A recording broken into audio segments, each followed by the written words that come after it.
दोस्तों, आज हम आपको ऐसी दिल को झकझोर देने वाली कहानी से रूबरू करा रहे हैं जिसको पढ़कर आपके आंसू जरूर झलक आएंगे।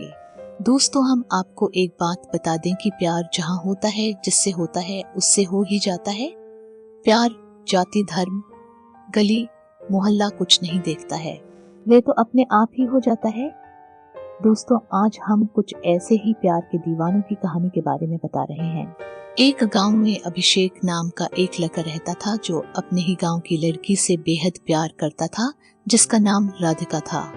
राधिका और अभिषेक एक ही जाति के थे और दोनों का घर बिल्कुल आमने सामने बना हुआ था। ये दोनों एक दूसरे के प्यार में बिल्कुल पागल हो गए थे। दोस्तों, ये हाल हो गया था कि जब तक ये दोनों एक दूसरे की आवाज ना सुन लेते तब तक खाना तक भी नहीं खाते थे। दोस्तों, अभिषेक और राधिका प्यार तो बहुत ज्यादा करते थे, लेकिन इनको समाज का बहुत डर लगता था। सोचते थे अगर हमारे परिवारीजन को मालूम पड़ गया तो हमें बहुत लज्जित होना पड़ेगा। इसलिए ये दोनों मोबाइल फोन के द्वारा बात किया करते थे। बात के बिना इनकी एक पल भी नहीं बनती थी। अगर राधिका के घर में सब लोग होते थे तो वे नेपा के स्क्रीन टच मेरे मोबाइल से व्हाट्सएप पर बात करती थी, यानी बात तो करनी थी चाहे कैसे भी हो। कुछ दिनों के बाद राधिका के पापा गांव छोड़कर नौकरी करने के लिए शहर चले गए, जिसके कारण राधिका को भी जाना पड़ा। अब तो अभिषेक का बुरा हाल हो गया और राधिका भी अपने प्यार के लिए बहुत तड़पती थी। राधिका के पापा जहां किराए के मकान में रह रहे थे, उसी मकान में एक कमरे में एक लड़की अकेले रहती थी जिसका नाम पलक था। राधिका उसी शहर में उसी मकान के पास ही एक स्कूल में पढ़ाने लगी, कि उसका मन पढ़ाने में कम लगता था, अभिषेक के पास ज्यादा रहता था। जब दोनों लोग बुरी तरह से तड़पने लगे तब राधिका ने उसी मकान में रह रही लड़की पलक से दोस्ती कर ली और अपने प्यार की सारी कहानी को रो रो कर बता दिया। तब उस लड़की ने कहा कि राधिका, तुम चिंता मत करो, मैं तुम्हारी अवश्य सहायता करूंगी।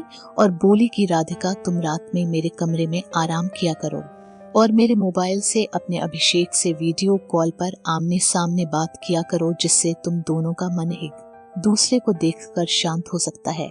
ये बात सुनकर राधिका बोली, मेरी माँ तुम्हारे कमरे में मुझे सोने नहीं देंगी। तब पलक ने कहा, तुम चिंता मत करो, मैं तुम्हारी माँ से बोल दूंगी कि राधिका को मेरे कमरे में मेरे साथ सोने दो, क्योंकि अगर हम दोनों साथ साथ होंगे तो रात में कुछ देर तक पढ़ने में हमारा अच्छा मन लगेगा। जब उस लड़की ने राधिका की माँ से ऐसा बोल दिया तो राधिका की माँ ने उसके कमरे में सोने के लिए हाँ कह दिया। अब राधिका रात में पलक के कमरे में सोने लगी। अब तो राधिका ने अभिषेक से पलक के मोबाइल से पूरी रात वीडियो कॉल पर बात करती थी। राधिका हर बात पर अभिषेक से यही कहा करती थी कि अभिषेक में रहती तो यहाँ हूँ, पर मेरा दिल तुम्हारे पास है। कुछ दिन बीत जाने के बाद राधिका के पापा राधिका के लिए शादी करने के लिए लड़का ढूंढने लगे। राधिका की मजबूरी थी, वे कुछ कह भी नहीं सकती थी। जब राधिका की शादी पक्की हो गई तब अभिषेक को यह मालूम पड़ा तो वह बहुत बुरी तरह चीख चीख कर रोने लगा कि राधिका, राधिका, मैं अब तुम्हारे बिना नहीं रह सकता। तब राधिका ने अभिषेक को समझाया कि अभिषेक, मेरी शादी तो हो जाएगी, लेकिन मेरा प्यार अमर है, मैं तो तुम्हारी ही रहूंगी, उसका तो केवल नाम ही होगा। जब राधिका की शादी होने लगी तब अभिषेक ने राधिका के लिए एक गिफ्ट भेजा। राधिका ने जैसे ही गिफ्ट को खोला तो वह दंग रह गई और फूट फूट कर रोने लगी। क्या आप जानते हैं कि वह क्यों रोने लगी थी? क्योंकि उस गिफ्ट में खून से लथपथ अभिषेक का दिल था और उसके साथ एक प्रेम पत्र था। उस प्रेम पत्र में अभिषेक ने लिखा था कि मेरी प्यारी राधिका, तुम अपना दिल तो मेरे पास ही छोड़ आई, इसको तो ले लो, यह कहाँ अकेला तड़पेगा। राधिका उस खून से लथपथ दिल को अपने दिल से लगाकर चीख चीख कर रोने लगी और कहने लगी कि अभिषेक, तुमने ये क्या कर दिया। तब उसे अपने अभिषेक की बहुत याद आई और भगवान से प्रार्थना करने लगी कि हे भगवान, अगर प्यार देना तो दोनों प्यार को एक दूसरे से बिल्कुल अलग ना होने देना।